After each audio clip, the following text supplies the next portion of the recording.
Hi guys, Arthur here from Homeowner DIY. In this video, I'm going to be installing a Riva Torino range hood. I've installed range hoods before. I've never installed this style of range hood, so there will be a learning curve on my end. But I hope from this video, the mistakes that I potentially make, you guys can avoid on your own install. So with that in mind, we'll look at our setup.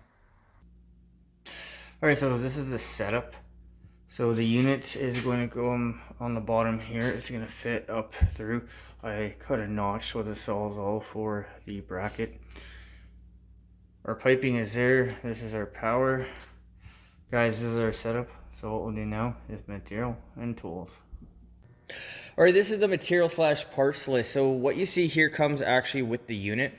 We have the unit itself, the transitional piece between the unit and then the ductwork, wiring harness, the mounting screws, side spacers, and then the grease grills, the trim pieces for this big hole right here.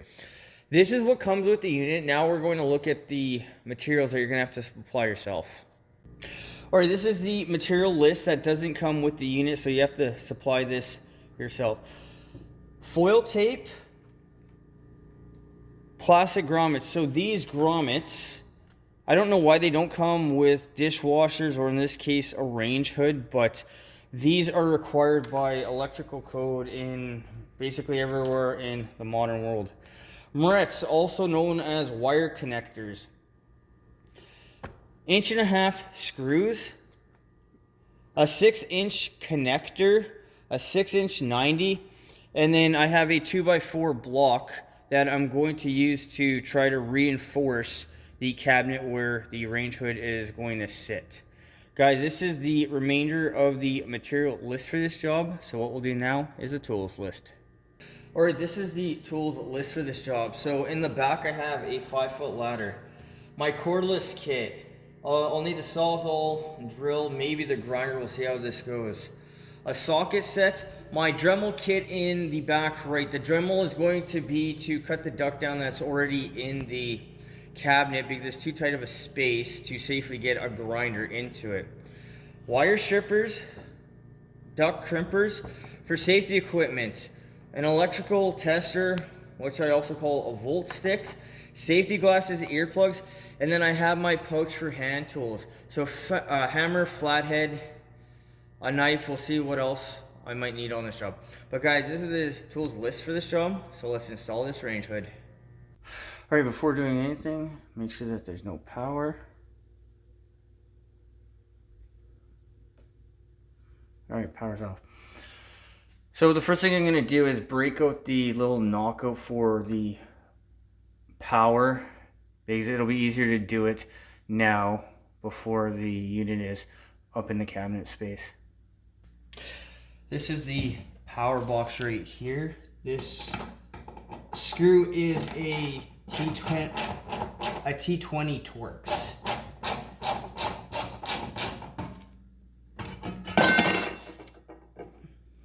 So inside the box, there's a knockout here, there's a knockout over here.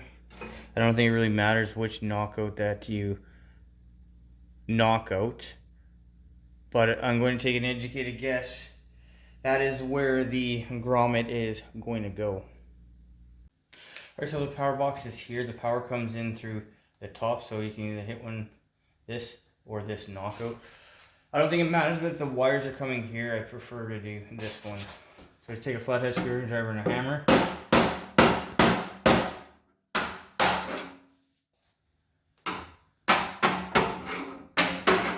And then pull it out from the other side, and of course, be careful because this is going to be a sharp edge.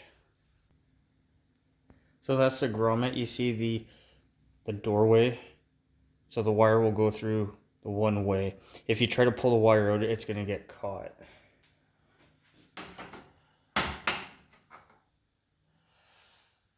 And it fits fantastic.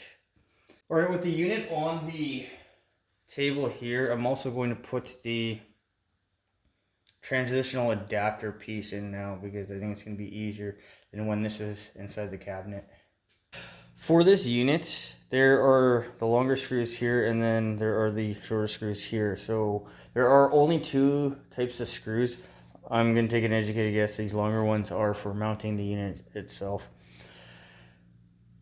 So I'm going to use these smaller screws to get the transitional piece into place. Alright, that is it. You can see how it's off center, how it comes up into the front here. There is no front or back, but I'm going to take an educated guess. Since the opening here is lower, you're going to want to mount it like this, where the top is going to go back towards the center. If you mount it like this, I think it's going to be too close to the wall, because keep in mind you still have to get a fitting onto it. There's a screw hole here, there's a screw hole there, and then with our little short screws, just get the piece screwed on.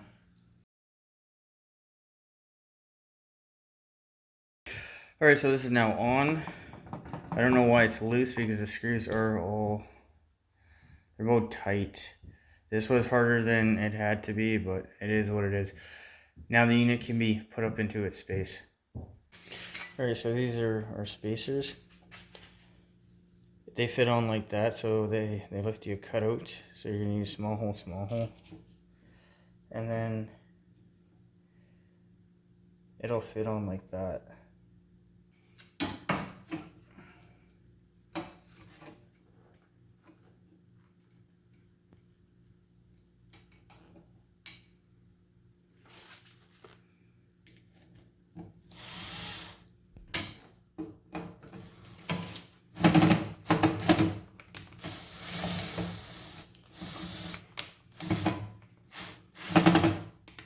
The sound that you hear with the bit and the bolt, the bit is skipping, and this is stripping the bolt slowly. Alright, I put the one screw in all the way, and then I just started the other screws to make this easier. So the one thing I didn't do here that I should have was I didn't pull the plastic wrapping off the chrome metal. The reason is because I've had issues where you can scratch something like a dishwasher. So if I leave the plastic on and let the homeowner do it themselves, I'll avoid any type of damage issue. But in this case, take it off yourself first. Okay, so these rails are on. It doesn't say exactly in the instructions, but I believe these are the mounting holes. So there's two on this side, there's two on the other side. So get a second person, whip the entire unit up into place, and then put the holes into the screws. Now, one other thing to notice here, that with these holes, there's not much to work with the setup we have here. So since there's only 1/2 inch plywood, I think a 2x4 block should be put on either side, and that's going to help distribute the weight over something bigger. Alright, so my 2x4 here. So with these rivets, I'm going to go a 1/2 inch over. I'm going to put the 2x4 like that, and then I'm going to put in a couple 1.5 inch screws in through the plywood up to this to hold this in place. And then when the unit gets screws to the block, it'll distribute the weight. Alright, so these are the edge of the 2x4, which will go like that there. And then these two marks here is where the screws coming up through the unit is going to come up. So I'll put a couple screws here in the middle on both sides to anchor the block in place. Alright, so my block is in. I've got all my screws. Make sure that these screws are minimum flush. If anything, just slightly deeper, so it won't interfere with the tightness of the unit being to the plywood. But with the blocks in now, I'm going to get some help. Get the unit up into position, and then screw the mounting screws in, and then we'll come back when that's all done. Alright, so this is the unit in. Why this is flexing upwards, I'm not sure. Oh, it's on the plastic crumbs here. Anyways, I put the two screws on either side. The blocks could have been in a tiny bit more. Not that it's going to affect anything. Anyways, with that in mind, now the duct can go on, and then the power can be pulled through into the grommet. Alright, so the wire can be stripped back. I have once again confirmed power's off.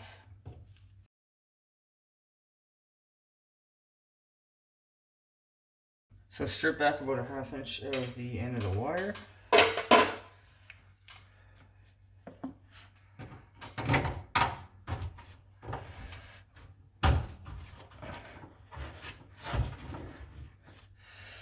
And then send the wire through far enough where the white sheeting is going to get caught on the tab on the inside, which I'll show you.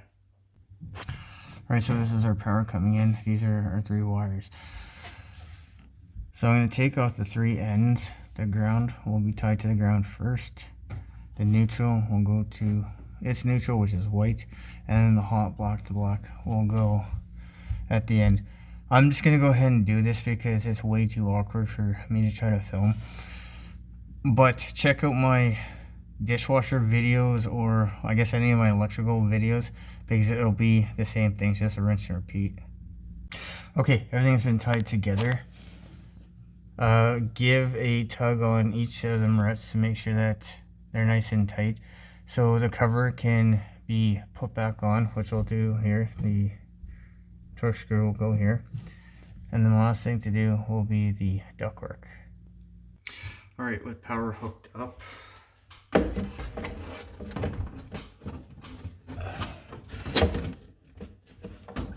see if I can get the 90.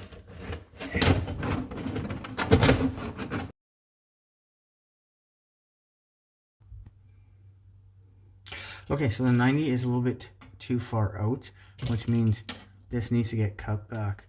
So measuring off the wall, the 90 is about 8.5, and then it looks like the bottom down here is 7 3/8, which means this up here needs to get cut back by about 1 inch and 1/8. So to do this with this tight space, what I'm going to do is I'm going to use a Dremel. Alright, so I made a mark for 1 inch and 1/8 all the way around. What I'm going to do is I'm going to take a Dremel, and then I'm going to cut all the way around and take 1 inch and 1/8 out of this. I'm not going to film this because this is just too awkward. Now there's going to be sparks and the Dremel is loud, so make sure to have safety glasses and earplugs. But we'll come back once I cut this out. Alright, so with this all now cut out, I'm going to take a file and then go around, because since this was an awkward position to cut in, there's stuff like this that needs to be removed. But I'm going to go ahead with a file. I'm going to file down whatever I need to, clean this up a little bit, and then we'll look at getting ready the 90 and the connector. Alright, so I got this remotely lined up. Now this serrated doesn't fit inside here, fits on the outside. So what I'm going to do is I'm going to just cut this bottom section here. So I'll cut right along here and leave this here, and then hopefully that'll be enough to get this all in. Okay, so this has to come out because I'm not going to be able to get this onto here and then slide it onto the pipe going out the side of the house. And this is something I've learned many years through plumbing, that you need space to get your fittings in. So I'll take these 2 screws out, I'll pull this off, I'll put this on top, slide it in, and then put the 2 screws back in.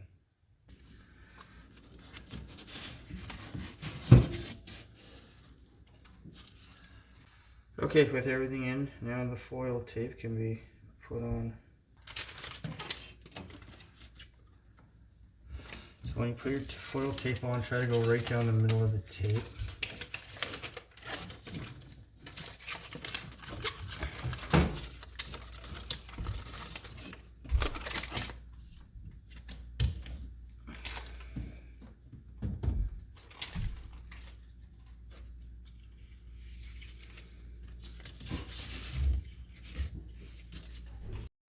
Once the piece of foil tape has been installed, make sure that you go all the way around and firmly press it to the duct to eliminate any air pockets or spaces, because there will be a lot of airflow going through when the unit is running, and you don't want to lose airflow into the cabinet. Okay, I'm going to do the top there, and I'm actually going to do down here all the way around as well, just as an extra precaution. Alright, so I put my foil tape on. I put tape at the bottom as well. So we'll look at this, what it looks like with the doors closed. Alright, so this is what the unit looks like. You hit the button to change your settings. There's no breakers in right now, so there's no power to this thing. But that concludes this job. This is the first time I would have done a range hood like this, but there's always something new to learn. So with that in mind, what we'll do now is an overview of this job. Alright guys, so that concludes this job. So overall, this job went well. I mean, it went relatively smoothly for a first time. I didn't run into any major issues. There were some nuances. Now, a couple things that you're going to have to keep in mind if you're going to install this unit. First of all, this unit is about 80 pounds. You need to have a cabinet and structure strong enough to support the unit. And then the other thing, once the breakers were installed, I realized that there was air leakage between the unit and the wall cap. I had to go back with foil tape, and then basically every joint for the swivel 90 had to be taped up. Just put your hand around the ductwork when the unit is running and feel for drafts, and use foil tape where you need to. I basically had to turn this thing almost into like a mummy to stop the leakage from airflow. Remember, if you have a leakage of airflow, you're going to start to get grease build up in your cabinet. The time on this job. The time was about 2 hours.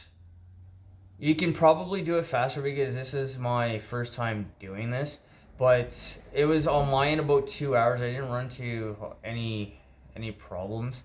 Everything went relatively smoothly, but for a first time without actually seeing this style of unit or actually doing one of these units, in my case, it was 2 hours.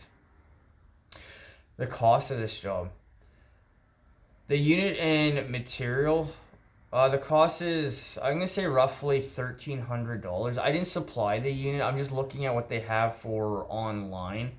But the unit, of course, is going to be the most expensive item. And then the other parts, fitting, foil tape, that will be negligible. But the unit in itself is at least $1,000. So be prepared for something like the $1,300 range. Guys, I hope you enjoyed the video. I hope you learned something. I hope something here is going to help you on your project when you need to go ahead and do that. Guys, till next time, please hit the like button, subscribe, and I'll see you on the next project.